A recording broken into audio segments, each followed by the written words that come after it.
Tired of dealing with annoying flies, fruit flies, and gnats in your home?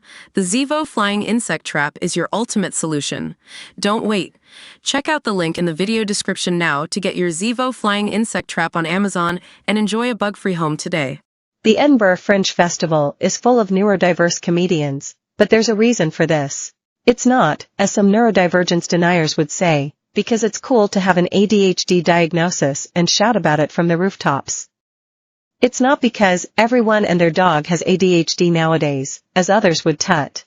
But it's because there seems to be a theme among stand-up comedians. More often than not, they are neurodiverse. From Fern Brady to Hannah Gadsby and Pierre Novelli, comedy names are coming out of the woodwork with their diagnosis, often initially identified by audience members who pull them aside after shows and say, "Hey, you're just like me." It only takes a few shows at the Edinburgh Fringe to notice the theme, and the comedians have clocked it too. I don't want to say everyone who pursues a career in comedy is autistic, but a lot of ADHD people like extreme experiences. A pathological fear of boredom is what ADHD is, so stand-up comedy attracts people like that, says Josh Thomas, who sits down with usnews.co.uk along with Maeve Press at the Edinburgh Fringe, both of who are autistic comedians taking on the Scottish festival for the first time. Old school, people thought of autism as being very mathematical, but there's a real path of neurodiversity, which is creative in words, he continues. Maeve sums it up, "I think most comedians I've met here are neurodiverse." Hailing from New York, Maeve, 21, was first given a diagnosis in school when she was described as bad at friendship etiquette. "I still don't know what that is," she laughs. While her report said Maeve had social cue issues and didn't know how to have an appropriate conversation with people, she was living her best life. "I was going to school dressed in superhero costumes and having the time of my life," she remembers. "I had no clue I was different.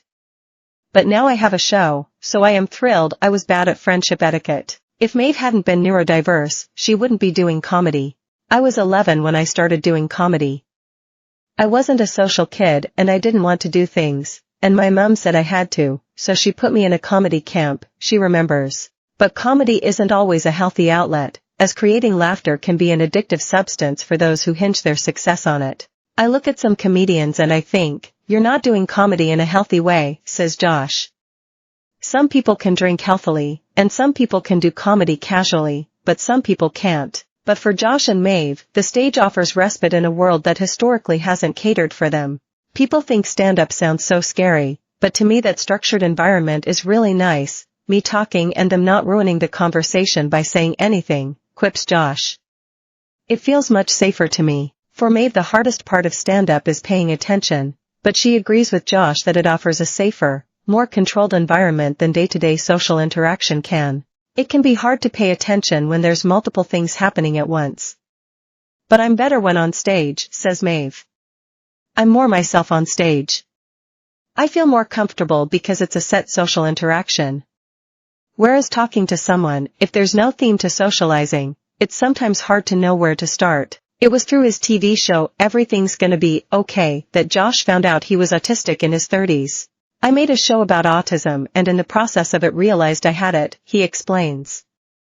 "The character I play in the show is autistic. I was like, well, that character is me. Then I asked one of the people doing consulting for us if she thought I was. It's not her job, and she said, there's nothing there. Then I went to the doctor." The most obvious signs Josh was autistic came via his difficulty in maintaining eye contact, weird accent, and when he was younger the comedian and TV writer struggled socially. "I had no idea what people were doing and why they were doing it," he says. The main thing that's changed since his diagnosis is that people who didn't know him before it tend to talk down to him in professional TV studio settings. "It's crazy, like I'm on Sesame Street," he says. "I'm usually the boss and not the baby.